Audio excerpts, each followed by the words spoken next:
시간에 12절 말씀 다시 한번 보겠습니다. 12절 6문장인데 6문장.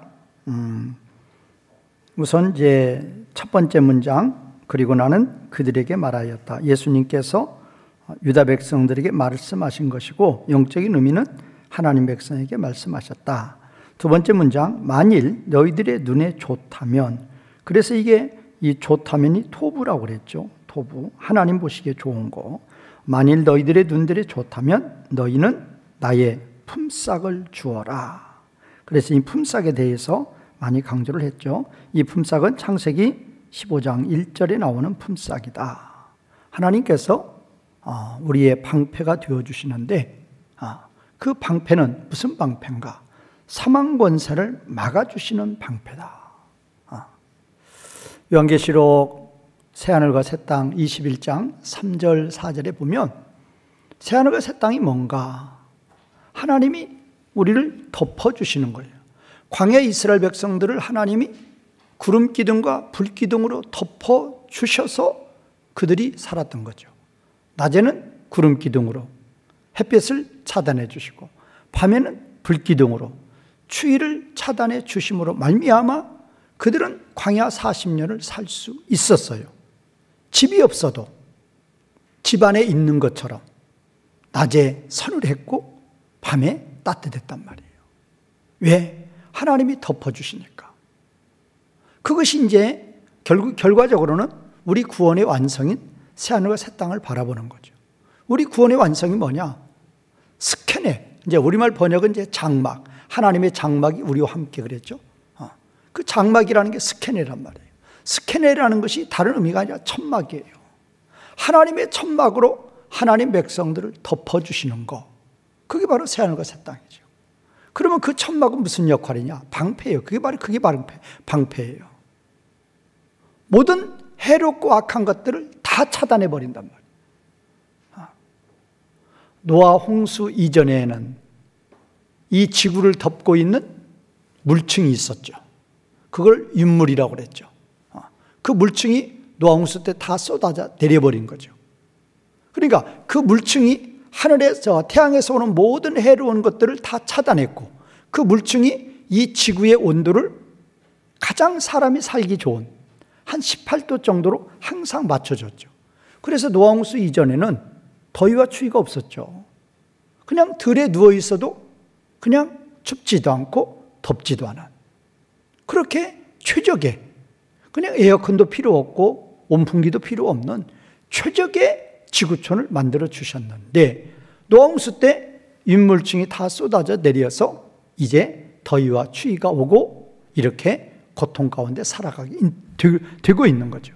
그런데 이제 결국 새하늘과 새 땅에서는 다시 하나님이 이 스케네라는 방패라는 천막이라는 이것으로 우리를 완전히 덮어주어서, 이 스캔의 천막을 언제까지 덮어주시는 거예요? 영원토록. 이 천막의 역할이 뭔가? 해롭고 악한 것들을 100% 차단시켜버리는, 우리의 삶에 해롭고 악한 것들을 100% 차단. 그러니까 질병은 있을 수 없죠. 죽음도 있을 수 없죠. 배고픔도, 두려움도, 슬픔도, 모든 영육간의 해롭고 악한 것들은 다 막아버린다. 그래서 그 안에는 기쁨과 영광이 충만한 그런 공간에서 우리는 영원토록 살아가는 거죠. 그러면 하나님은 그런 방패를 어떻게 삼아주셨느냐? 죄를 막아주심으로 말미암아, 사망 권세를 막아주심으로 말미암아 우리에게 죄를 막아주시고 사망 권세를 막아주신 거죠. 그러면 그 죄와 사망 권세를 막아주시는 그 방패, 그게 바로 품삯이란 말이에요. 그 품삯이 뭔가? 바로 예수 그리스도의 십자가다. 우리 죄를 대신 지시고 죽어 주심으로 말미암아 모든 죄 문제 해결하시고 모든 사망 권세 다 막아주시는 거란 말이에요. 그러면 우리는 그 구속의 은혜를 거저받은 자들이, 거저받은 그 구속의 은혜에 우리는 품삯을 내놓으라 그 말이에요. 품삯을 어떻게 내놓는가? 하나님이 필요하신 것은 물질적인 거 필요한 거 아니에요. 하나님은 영원에서 영원까지 부족이라는 것이 1%도 없는 완전한 하나님이라니까요. 그런데 그 하나님이 원하시는 게 딱 하나 있어요. 뭐죠? 하나님 백성들을 통해서 섬김을 받으시는 거, 찬양을 받으시는 거, 경배를 받으시는 거. 그것이 바로 품삯이란 말이에요. 진정으로 나의 방패가 되어주시어서 십자가에서 죽어주시어서 나에게 하나님의 영광을 허락해 주신 그 은혜와 그 사랑에 감사해서 우리가 드릴 수 있는 것은 오로지 하나님께 경배, 하나님께 찬양, 그 품삯이란 말이에요. 그래서 영원토록 우리는 그 품삯을 하나님께 지불하는 거죠. 그러면 그 구속의 은혜를 깨닫는 자들은 그 품삯을 지불하겠죠. 그런데 만일 그렇지 아니하면 너희는 그만두라. 그게 네 번째, 다섯 번째 문장이라고 그랬죠. 그러면 이렇게 은혜를 깨닫지 못하는 성도들 많이 있다. 예수님을 믿는다고 하면서도 그 구속의 은혜가 얼마나 큰데도 자기 필요한 것만 찾죠. 자기 힘들고 어려울 때, 자기 병들었을 때, 자기 필요할 때만 하나님 찾아가서 이용하는 거예요. 그러시면 안 된단 말이에요. 우리는 현재를 기준으로라도 우리는 이제까지 받은 구속의 은혜, 십자가의 피값의 은혜로만 생각해도 우리는 이 목숨 다 바쳐도 갚을 길이 없어요. 이미 그렇게 큰 은혜를 받은 자들이. 그러면 우리는 진정으로 하나님 은혜에 감사하는 영광을 돌려드려야 된다. 그런데 그렇게 품삯을 지불하라고 명령하셨음에도 불구하고 여섯 번째 문장에서는 그들이 은 30을 나의 품삯으로 무게를 달았다. 이게 여섯 번째 문장이었죠. 유다 백성들이 가룟 유다뿐만 아니에요. 그때 당시 예수님을 십자가 못 박았던 모든 무리들은 은 30을 예수님의 품삯으로 무게를 달았던 거예요. 그러면 이 은 30이 바로 뭔가 비참한 종의 죽음 값이에요. 종이 비참하게 죽었다. 그러면 그 종의 가족에게 주는 것도 아니에요. 종의 주인한테 주는 거예요. 비참한 종의 죽음의 값. 그게 바로 은 30인데 그거를 예수님의 품삯으로 내놓았다 그 말이에요. 이제 이런 배경에서 13절이 시작이 되는 거예요. 그러니까 12절과 13절은 연결이 돼요. 측량할 수 없는 구속의 은혜에 대한 품삯을 내놓으라고 하나님이 명령하시니까 고작 내놓는 게 뭐예요? 조롱과 비웃음과 대적이에요. 은 30 내놓는 게 뭐예요? 하나님을 조롱하는 거죠. 하나님을 비웃는 거죠. 무슨 예수, 무슨 구원, 무슨 하나님 나라. 뭐 그런 사람들 실제 있잖아요. 예수님을 믿느니 차라리 내 주먹을 믿는다. 예수가 뭐냐? 그렇게 비웃고 조롱하는 사람. 이게 은 30이 바로 그 값이란 말이에요. 이제 그래서 그들이 은 30을 그렇게 품삯으로 내놓았을 때에 이제 그 다음에 스토리, 그게 바로 13절이란 말이에요. 자, 13절 보겠습니다. 우리말 번역. 여호와께서 내게 이르시되 그들이 나를 헤아린 바 그 싹을 토기장이에게 던지라 하시기로 내가 곧 그 은 30개를 여호와의 전에서 토기장이에게 던지고. 자, 여기 이제 5문장으로 되어 있어요.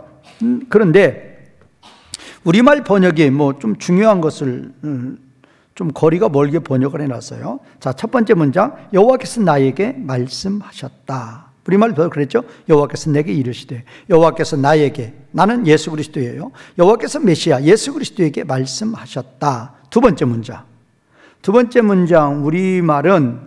우리말 번역은 너는 토기장이에게 그것을 던지라. 그러니까 우리말 번역은 뒤에 있죠. 그게 지금 두 번째인데 우리말 번역은 지금 세 번째가 앞에 나와 있고 두 번째가 뒤에가 있어요. 그래서 두 번째, 우리말 번역 두 번째, 너는 토기장이에게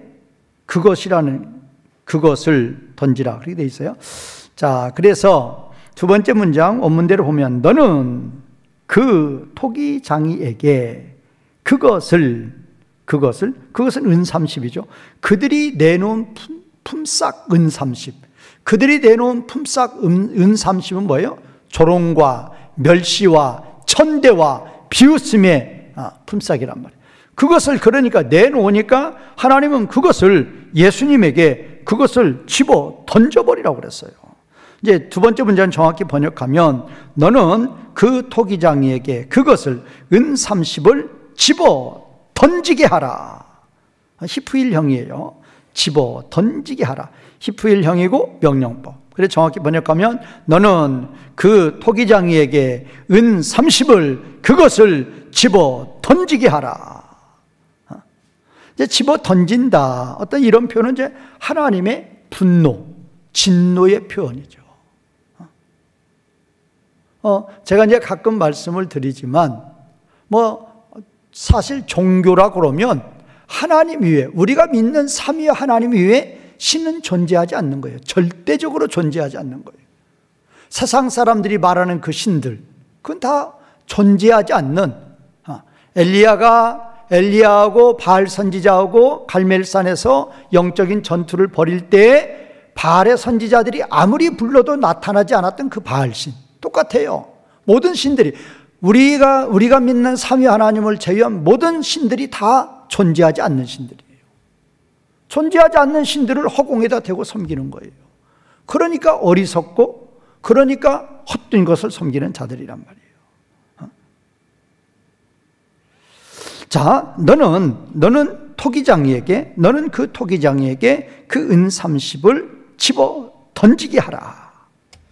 자, 그리고 이제 세 번째 문장. 세 번째 문장이 중요한데, 우리말 번역에서는 좀 상당히 멀게 번역을 해놨어요. 우리말 번역은 그들이 나를 헤아린 바 그 싹쓸, 이게 세 번째 문장인데, 이제 세 번째 문장은 이제 두 문장, A와 B 문장으로 나눠져 있어요. 세 번째 문장이. 그래서 첫 번째 A 문장은 영광의 아니면 장엄의 높은 가격. 이게 두 단어인데, 예카르, 그 다음에 에데르. 에데르가 장엄, 영광이고, 그 다음에 예카르가 높은 가격이에요. 그러니까 이 문장이 먼저 있다니까 우리말은 지금 그거를 그냥 그 싹 그렇게 놔버렸어요. 아주 접근도 안 하는 번역이죠. 원문의 번역은 두 단어인데, 에데르, 그 다음에 예카르. 에데르는 장엄, 영광이고, 예카르는 높은 가격이에요. 장엄의 높은 가격. 그러니까 지금 두 번째 문장에서 너는 그 토기장이에게 그것을 집어 던지게 하라. 아버지께서 예수님에게 명령하신 거예요. 너의 품삯, 예수님의 품삯으로 은 30을 가져온 것은 조롱과 멸시와 천대의 품삯이란 말이에요. 그러니까 아버지가 예수님한테 말씀하시는 거예요. 예수님은 그거를 토기장이에게 집어 던져버리라. 토기장이에게 그것을 집어 던지게 하라, 그거예요. 그러면 그 은 30이 뭐냐? 그게 바로 세 번째 문장이란 말이에요. 그러면 그 은 30이 뭐냐? 두 단어로 해놨어요. 영광의 높은 가격이다. 이 높은 가격이라는 건, 가격이라는 예카르라는 이 단어는 시세예요, 시세. 농수산물 가보면 사과의 시세, 아니면 생선 갈치의 시세 그러잖아요. 그 시세라니까요. 시세인데, 시세에 쓰이는 단어인데 아주 높은 가격. 그 에스겔 27장 22절에 보면 극상품이라는 보석을 평가할 때 사용하는 값. 그래서 이제 극상품이라는 단어가 나와요. 에스겔 27장 22절에 보면 그 극상품이라는 단어가 예카르예요.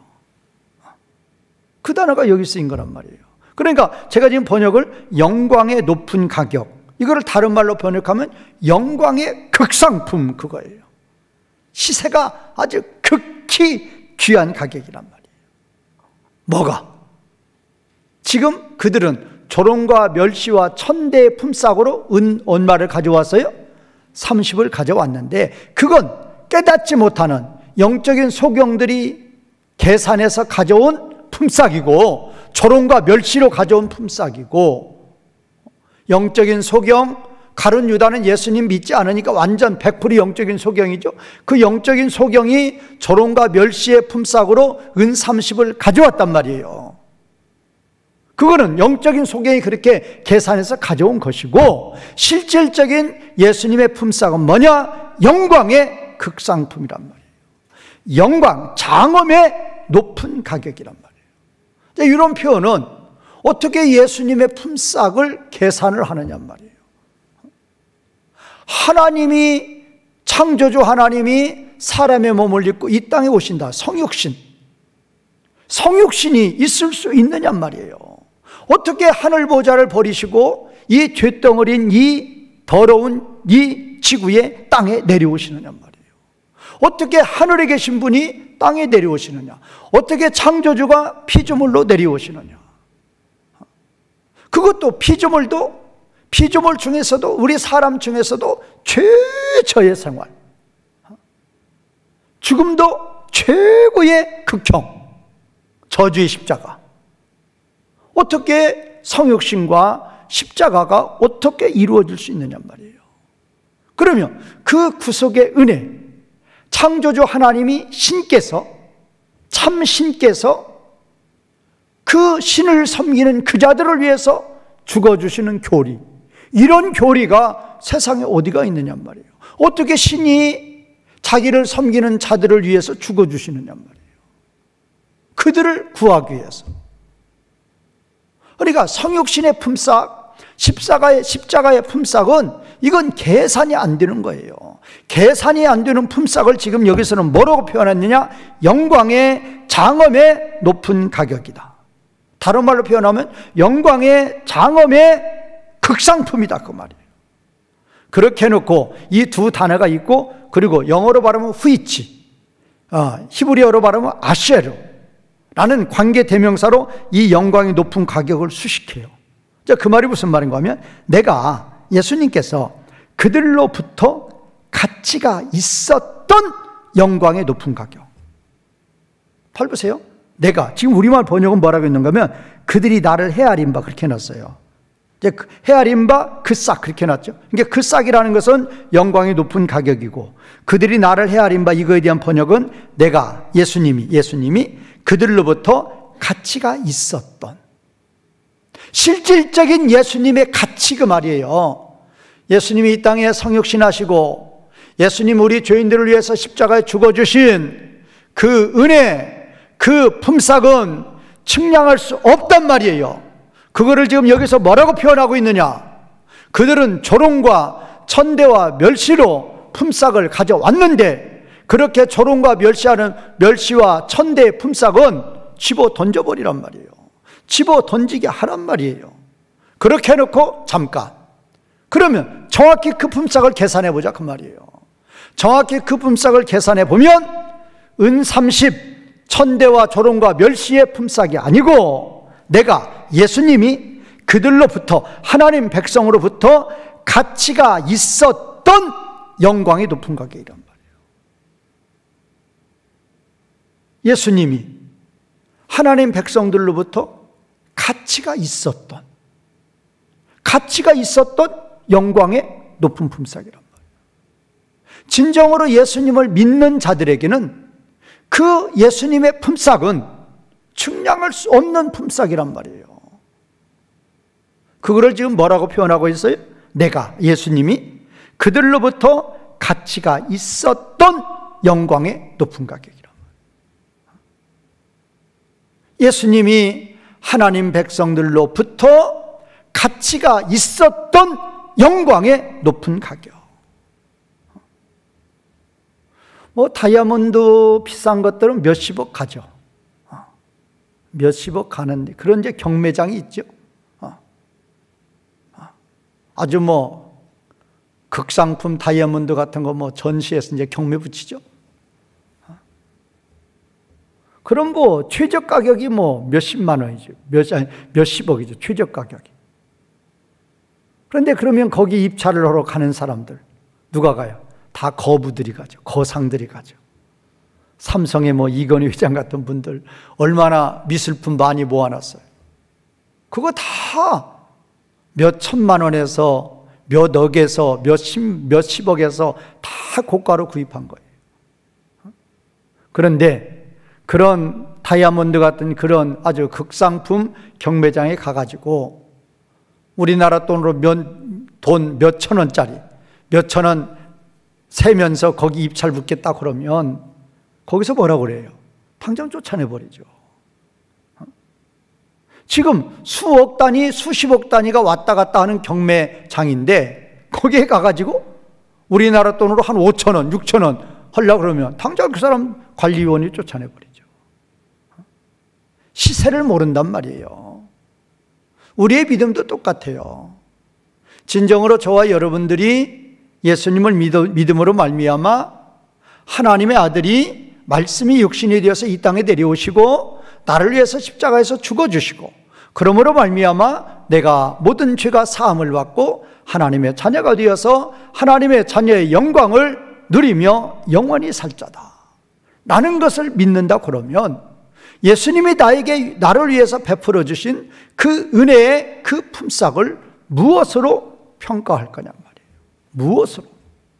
바울은 무엇으로 평가했어요? 이 목숨 다 바쳐도, 이 인생 다 바쳐도, 이 생명 다 바쳐도 그 품삯은 내가 갚을 길이 있다 없다? 없다예요. 없다예요. 그러니까 다윗과 같으면 가룟 유다는 영적인 소경이니까 예수님의 품삯을 은 30으로 쳐서 가져왔고 바울과 같으면 예수님의 품삯을 그야말로 내가 그들로부터 가치가 있었던 영광의 높은 가격으로 시세를 쳐서 가져왔단 말이에요.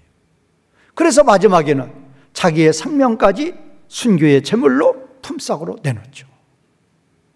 진정한, 그러면 자기의 생명을 품삯으로 내놓으면서도 다 됐다고 그래요? 절대요. 아니에요. 주님, 그 크신 은혜와 사랑, 그 고귀한 품삯, 그 영광의 높은 가격의 품삯, 저는 이 생명 바쳐도 갚을 길이 없는 품삯입니다. 이 땅에서는 이 목숨으로 바치고 이제 영으로, 이제 새하늘과 새 땅에서는 영원한 경배와 찬양으로 그 품삯을 지불하겠습니다 라는 거죠. 우리 하나님은 그런 품삯을 요구하시는 거죠. 자, 이제 네 번째 문장. 그러자 나는 예수님은 은 30을 취하였다. 우리말 번역 내가 곧 그 은 30개를 그렇게 돼 있죠. 그게 네 번째 문장이에요. 그러자 나는, 이렇게 아버지가 그렇게 내던지라고 말씀하시니까 예수님께서 나는 은 30을 취하였다. 다섯 번째 문장. 그리고 나는 예수님은 그것을 여호와의 집의 토기장이에게 던지게 하였다. 그래서 은 30을 취하여 가지고 여호와의 집의 토기장이에게 집어 던지게 했다. 아버지의 명령대로 그대로 하셨단 말이에요. 여기 또 히프일형이에요. 그래서 집어 던지게 하였다 이렇게 번역한 거죠. 그러면 이제 여기에 대해서 요 말씀에 대한 성취, 그거를 이제 우리는 알아보러 가야 돼요. 자, 이제 예수님께 이렇게 명령했어요. 아버지가 아까 두 번째 문장에서 아버지가 예수님께 뭐라고 명령했어요? 너는 그 토기장이에게 그 은 30을 집어 던지게 하라. 그렇게 명령했죠. 그러니까 예수님께서 네 번째 문장에서 나는 그 은 30을 취하였다. 그리고 다섯 번째 문장에서 나는 그 은 30을 여호와의 집에 토기장이에게 집어 던지게 하였다. 그거예요. 집어 던지게 하였다. 집어 던지게 하였다. 자, 그러면 이거에 대해서 한번 가보죠. 마태복음 가보세요. 마태복음. 이제 요거는 예언이고 아버지께서 명령하시고 예언이고 이제 성취. 그게 마태 27장이 나오죠. 마태 27장 한번 가보세요. 마태복음 27장. 이 스가랴 11장 13절에 대한 예언의 성취. 마태 27장 3절부터 보세요. 3절. 26절부터 26장부터 26장 14절부터 보세요. 거기서부터 이제 은 30이 결정이 되죠. 마태 26장 14절 그때 12 중에 하나인 가룟 유다라 하는 자가 대제사장들에게 가서 말하되 내가 예수를 너희에게 넘겨주리니 얼마나 주려느냐 하니 그들이 뭐를 줬어요? 대제사장들이 뭐를 줬어요? 은 30개를 달아준 거예요. 거기서 은 30이 나오는 거예요. 그러면 이들이 은 30을 달았던 이유는 뭐냐? 조롱과 멸시란 말이에요. 예수? 그자의 품삯은 은 30이야.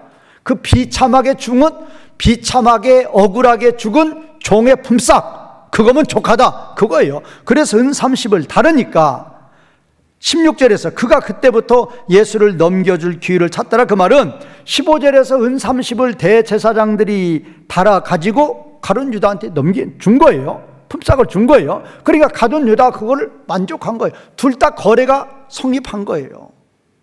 대제사장들은 가룟 유다가 예수님이 있는 장소를 알려주는 조건의 정보 제공의 품삯으로 은 30을 주는 거예요.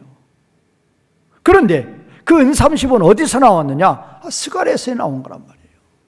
예언이 그렇게 되었는데 그 예언의 말씀대로 그들이 이제 여기서는 이제 성취죠.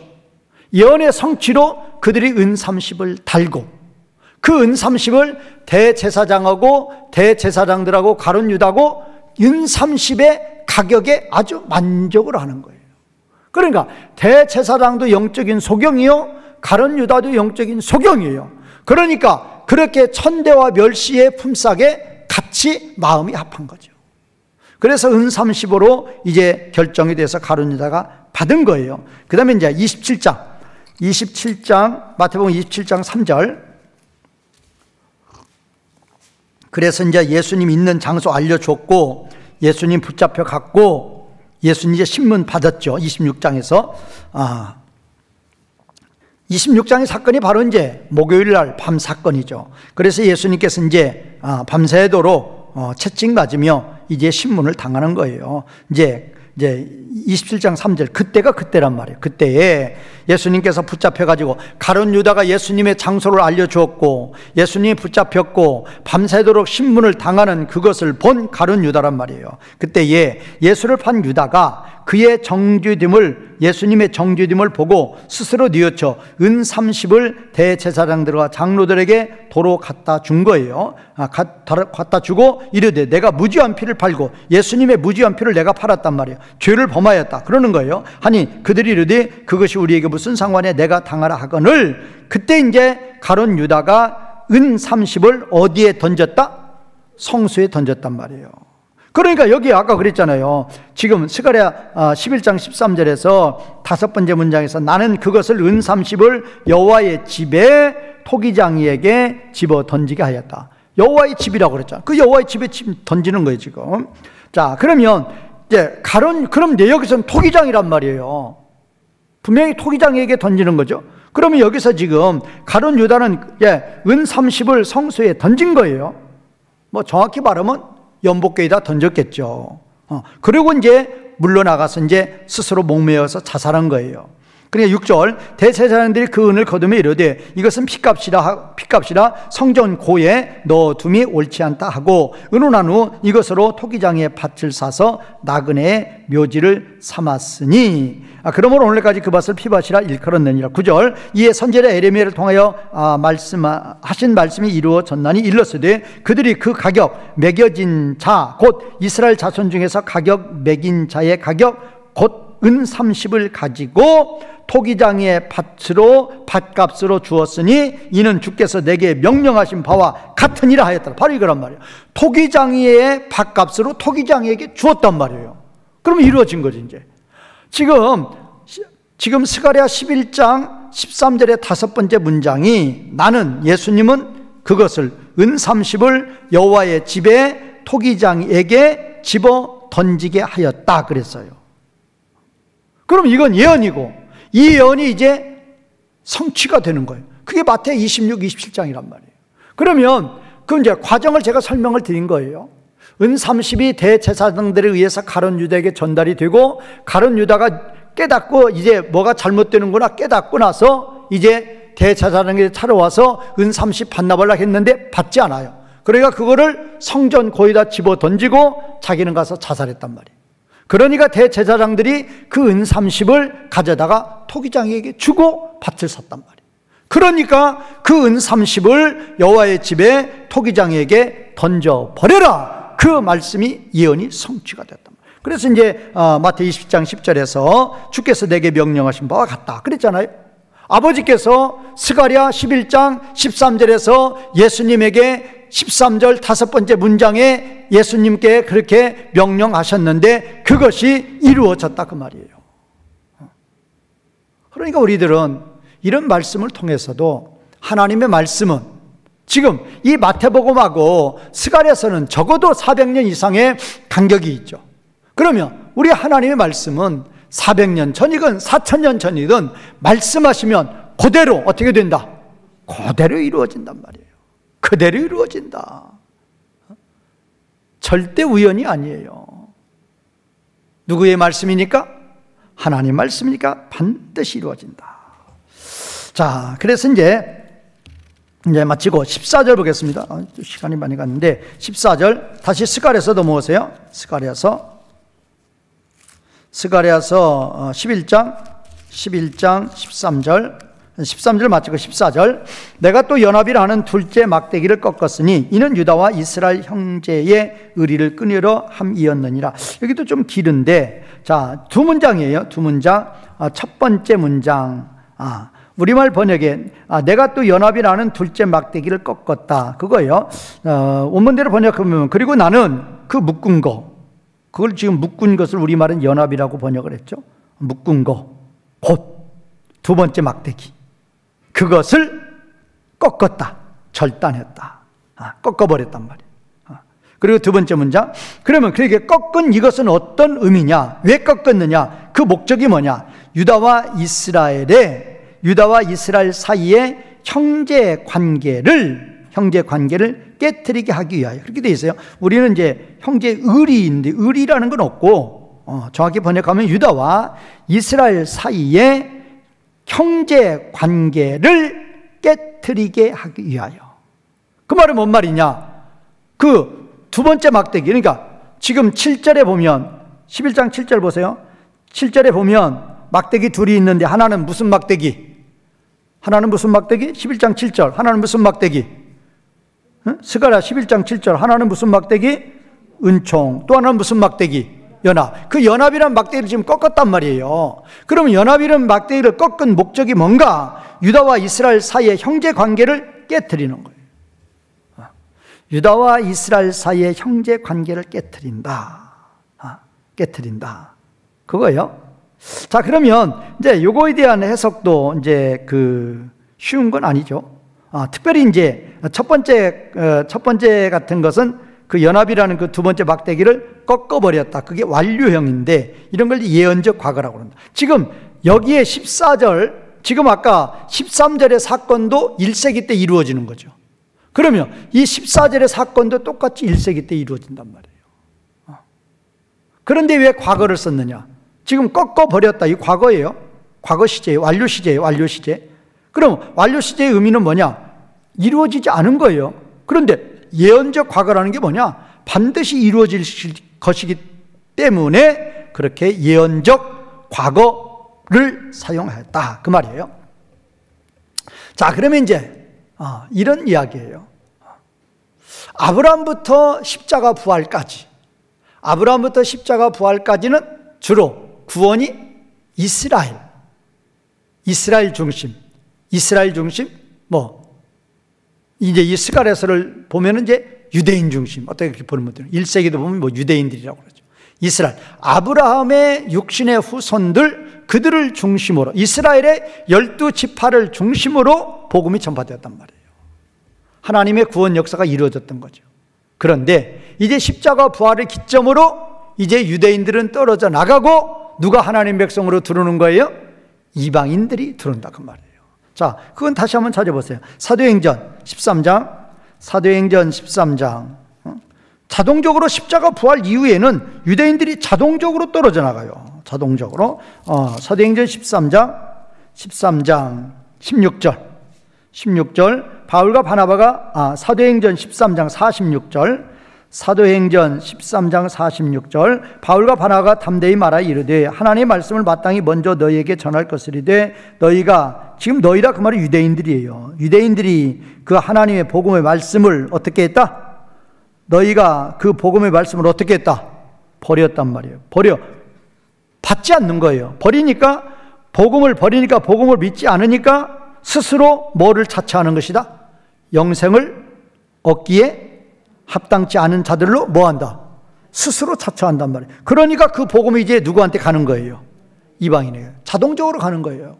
그러면 48절 보세요. 왜 그러면 유대인들은 그거를 거부하고 이방인들은 왜 받느냐? 이유, 분명한 이유죠. 이방인들이 듣고 기뻐하며 유대인들은 거부하는데 이방인들은 받아요. 그럼 왜 받느냐? 이방인들이 기뻐하여 하나님 말씀을 찬송하며 그들은 왜 받는가? 이유, 뭐 하기로 된 자들이니까?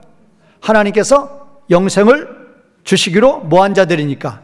작정된 자들. 그러니까 딱 이거예요. 십자가 부활을 기점으로 생명책에 기록된 자는 이제는 다수가 유대인이 아니고 누가 된다?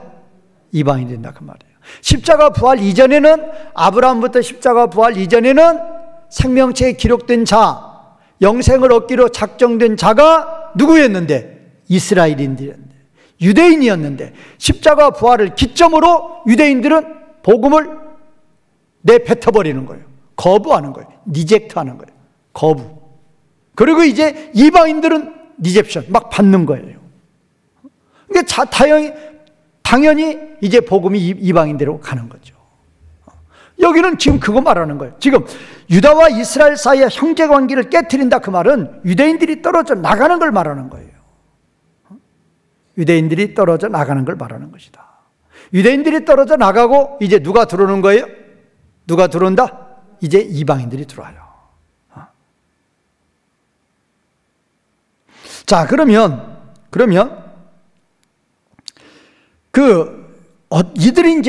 이들이 떨어져 나가는 그 과정, 떨어져 나가는 과정을 이제 마카비 전쟁이 BC 167에서 142년 요때 이제 유대인과 북방 왕하고 이렇게 전투가 심했는데 헬라 나라가 망하고 나라가 둘로 나눠졌어요. 하나는 북쪽, 하나는 남쪽. 그래서 다니엘 11장에 보면 북방왕과 남방왕이 막 싸우죠. 그때 북방왕이 가장 이스라엘 민족을 핍박했어요. 지금 제가 말씀드리는 것은 BC 167년 그때쯤 이야기하는 거예요. 그런데 그때 그 북방왕은 우리로 지금 말하면 중국이나 똑같아요. 강한 나라고 이스라엘은 아주 약한 나라죠. 중국 저렇게 크고 우리나라 이렇게 약한 것처럼. 그러니까 게임이 안 되죠. 그런데 그때 이 유대인들이 용맹한 전사들이 마카비 전쟁을 일으켜가지고 독립을 했어요.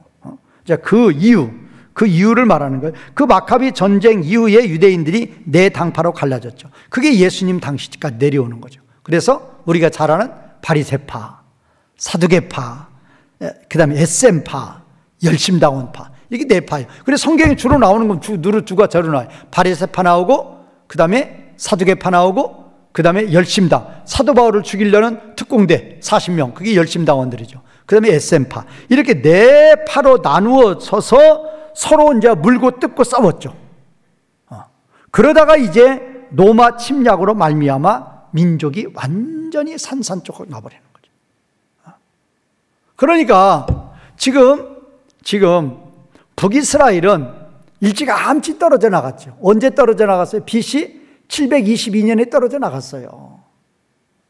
떨어져 나가가지고 이제 그들은 이제 이방 나라에서 이제 흩어져 사는 거죠. 북이스라엘. 남유다는 바벨론 포로에 갔지만 다시 회복시켰죠. 그래서 이제 그때부터 이제 유대인들이라는 얘기가 나오는 거죠. 포로해방 돌아와가지고. 왜? 북이스라엘은 없어져 버렸으니까. 남유다만 남았으니까. 그런데 남유다도 마카비 전쟁 이후에는 네 파로 갈라졌단 말이에요. 갈라졌다가 AD 70년 노마의 이제 예루살렘 침공으로 말미암아 유대인들은 완전히 없어져 버리는 거예요. 완전히 흩어져 버리는 거죠. 완전히 그 민족 자체가 완전히 이제 나라가 없어져 버리니까 지구상에서 이제 흩어져 사는 거죠. 이제 그거를 가르치는 거예요. 그럼과 동시에 이제 그 흩어져 사는 유대인들이 흩어짐도 있었지만 무엇도 거부하는 거예요? 그 유대인들이 무엇도 거부하는 거예요? 복음도 거부해요. 그래서 지금도 거부하고 있단 말이에요. 지금도 유대인들이 한 지금 1300만 되는데 지금도 저들을 믿지 않죠. 믿어봤자 1%도 안 된다고 그러죠. 예수님을 믿어봤자 1%도 안 돼요. 그러니까 지금 여기서 연합이란 막대기를 잘라버렸다 그 말은 이제 하나님의 백성에서 떨어져 나가는 거예요. 그러면 정확히 언제냐? 십자가 부활이라니까요. 십자가 부활을 기점으로 그들은 떨어져 나가요.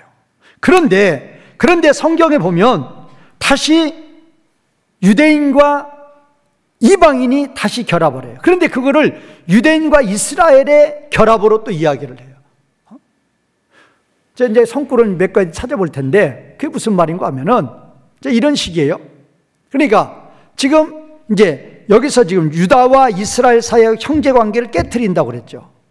깨트린다 이 말은 무슨 말인가 하면 북이스라엘은 주전 722년에 망한 후에 예루살렘으로 돌아올 수 있었다 없었다? 있었다 없었다? 없었단 말이에요. 누구만 돌아와요? 그러니까 북이스라엘은 주전 722년에 망했고 남유다는 주전 586년에 망했는데 북이스라엘은 나라로 자기 가나안 땅으로 돌아온다 돌아오지 못한다? 돌아오지 못한다니까요. 누구만 돌아와요? 주전 586년에 망한 누구만 돌아와요? 유대인들만 돌아온단 말이에요. 남쪽에 있었던 유대인들만. 그래서 그때부터 이제 북이스라엘은 없어져 버리는 거예요. 흩어져 사는 거예요. 그리고 이제 그들이 이제 하나님도 이제 안 믿는 거죠. 십자가 부활 이후에 하나님도 안 믿는 거죠. 그러니까 그들이 이제 북이스라엘이 주전 722년에 망해가지고 흩어져 살면서 이제 이방인 된 거예요, 거의 다. 그랬는데 십자가 부활을 기점으로 복음이 어디에서 어디로 간다고 그랬어요? 복음이 어디에서 어디로? 유대인에게서 어디로? 이방인으로죠. 그러면 그 이방인 가운데에는 누가 들어있다? 북이스라엘이 들어있단 말이에요. 무슨 얘기인지 알겠죠? 그러니까 북이스라엘이 주전 722년에 아수르에 의해서 망한 후에 아수르 사람들이 쓸만한 사람은 다 잡아갔단 말이에요. 노인이나 어린아이 놓아두고 다 잡아갔어요. 그래서 자기 나라 이제 종으로 삼아서 살았던 거죠. 그러면 종살이 하면서 이제 흩어져 살았던 거죠. 그들이 이제 십자가 부활 이후에는 어떻게 되는 거예요? 이방인들이 믿는다 그 말은 그들이 이방인이 된다니까요. 물론 우리 한민족이나 중국이나 일본인도 이방인이 되지만 흩어졌던 북이스라엘의 백성들도 이방인이 되어서 이제 십자가 부활 이후에는 뭐를 믿게 된다? 복음을 믿게 되고 하나님 백성이 된다 그 말이에요. 그거를 지금 유다와 이스라엘 사이의 형제관계가 여기서 깨지는데 다시 결합을 해요. 결합하는 그것이 십자가 부활이란 말이에요. 한번 찾아봐요. 이사야 몇 개만 찾아보고 마치겠습니다. 이사야 11장 빨리 한번 찾아보세요. 이사야 11장 이게 깨지는 거 이야기하고 또 연합을 또 이야기해요. 이사야 11장 11절 이사야 11장 그날에 11장 11절 그날에 주께서 다시 그의 손을 펴서 그의 남은 백성을 아수르와 애굽과 바드로스와 구스와 엘람과 시날과 하막과 바다 섬들에서 돌아오게 하실 것이라. 여호와께서 열방을 향하여 기치를 세우시고 이스라엘의 쫓긴 자를 모으시며 땅 사방에서 유다의 흩어진 자들을 모으신다. 이때가 어느 때라고요? 이때가 지금 흩어졌던 형제 관계, 유다와 이스라엘 관계의 그 두 번째 막대기를 잘라버렸는데 다시 이제 연합이 된단 말이에요. 연합이 되는 것을 예언한 게 이사야 11장 11절 12절이란 말. 그랬잖아요. 11절 그날은 언제라고요? 십자가 부활 이후란 말이에요. 십자가 부활 이후에 주께서 뭐라고 그랬어요? 11절 그날에 주께서 그다음에 뭐라고 그랬어요? 다시 그의 손을 펴서 그의 남은 백성을 아수르와 애굽과 아수르 그런 데로 다 포로 잡혀갔었단 말이에요. 그런 사람들이 이제 십자가 부활을 기점으로 뭐를 믿는다? 복음을 믿는다 그 말이에요. 그러면 이제 어떻게 돼요? 여기서 스가랴 11장 13절에서 형제 연합이라는 둘째 막대기가 끊어짐으로 말미암아 유다와 이스라엘 사이의 형제 관계가 깨져버렸는데 이제 십자가 부활을 기점으로는 다시 뭐가 된다? 유다와 이스라엘의 형제 관계가 다시 어떻게 되는 거예요? 복원이 된다 그 말이에요. 뭔 말인지 알겠죠? 그러니까 지금 이제 주전 722년에 북이스라엘이 망해가지고 그들이 이제 흩어져가지고 그들의 신앙들이 거의 이방인으로 똑같이 살았는데 뭐를 기점으로? 십자가와 부활을 기점으로 뭐를 믿게 된다? 복음을 믿게 되고 그 기점으로 누구는 또 안 믿어요? 북이스라엘이 흩어져서 살았던 사람들은 십자가 부활을 기점으로 믿게 되는데 누구는 믿지 않아요? 남유대인들은 그때부터는 이제 믿지 않는다. 다시 한번 보세요. 그 다음에 에레미야 3장 18절. 에레미야 3장 18절. 에레미야 3장 18절 같이 읽겠습니다. 시작. 그때에 유다 족속이 이스라엘 족속과 동행하여 북에서부터 나와서 내가 너희 조상들에게 기업으로 준 땅에 그들이 함께 이르리라 그랬잖아요. 그러니까 이때는 다시 여기서는 잘라버렸는데 유대와 이스라엘의 형제 관계를 잘라버렸는데 다시 복원이 된단 말이에요. 뭐를 기점으로? 십자가와 부활을 기점으로. 그러니까 십자가 부활까지는 유대인들이 쭉 믿어왔다가 이제 십자가 부활을 기점으로 포로 잡혀갔던 북이스라엘 사람들이 다시 이제 돌아온단 말이에요. 그거를 가르쳐서 그때에 유다 족속이 이스라엘 족속과 동행하여 북에서부터 나와서 내가 너희 조상들에게 기업으로 준 땅에 그들과 함께 이르리라. 자, 그런 의미고, 그 다음에 에스겔 한번 보세요. 에스겔 37장. 시간이 많이 가네. 이거 하나만 더 찾아보세요. 에스겔 37장 16절. 에스겔 37장 16절에 보면 인자야 너는 막대기 하나를 가져다가 그 위에 유다와 그 짝 뭐라고 그랬어요? 이스라엘 자손이라 쓰고 또 다른 막대기 하나를 가지고 그 위에 에브라임의 막대기 곧 요셉과 그 짝 이스라엘 온 족속이라 쓰고 그 막대기들을 서로 이때는 뭐 한다고 그랬어요? 합한다 그랬단 말이에요. 그러니까 이제 이런 성구도 있다라는 걸 알아놓으시란 말이에요. 그러니까 이제 어떻게 보면 조금 어려운데 이제 다시 이제 종합해서 설명을 드릴게요. 자, 북이스라엘과 남유다가 솔로몬 왕 범주로 나눠졌죠. 나눠졌고 이제 그 다음에 더 하나님께 죄를 짓다가 북이스라엘은 먼저 망했고 남유다는 나중에 망했죠. 그런데 북이스라엘은 너무나 하나님께 범죄했기 때문에 회복을 안 시켜줬어요. 그래서 그들이 흩어져서 이제 그들은 뭐가 되어버린 거예요? 유대인이지만 뭐가 되어버린 거예요? 이방인들이 된 거예요. 유대인들이 하지만 그들이 이제 뭐 여자들도 뭐 남자들에게 시집가고 뭐 남자들도 뭐 이방 여인에게 결혼하고 뭐 그래서 거의 뭐 몇백 년이 흘러오니까 거의 이방인이 돼버렸단 말이에요. 그런데 이제 십자가 부활을 기점으로 유대인들이 이제 복음을 믿어야 안 믿어요? 안 믿죠. 소수만 믿죠. 그리고 이제 누가 믿는 거예요? 이방인들이 믿는데 그 이방인들 중에는 북이스라엘 멸망한 후에 흩어졌던 북이스라엘 사람들이 믿게 된다 그 말이에요. 그래서 십자가 부활까지는 누가 하나님 백성이었는데 유대인들이 하나님 백성이었는데 십자가 부활을 기점으로 이제 누가 다시 돌아오는 거예요? 북이스라엘이 돌아오는 거죠. 그러니까 그때는 다시 이제 잘라졌던 막대기가 어떻게 된다? 다시 하나가 된다. 그런 식이에요. 자, 그리고 이제 진정으로 이제 이방인의 충만한 수가 차면 말세가 가까운 시점에 누가 돌아와 이제 십자가 부활 이후에 떠났던 누가 돌아와요? 유대인들이 돌아오고 그때 예수님 재림하셔서 새하늘과 새 땅이 이루어지고 하나님 나라는 회복이 된다라는 것입니다.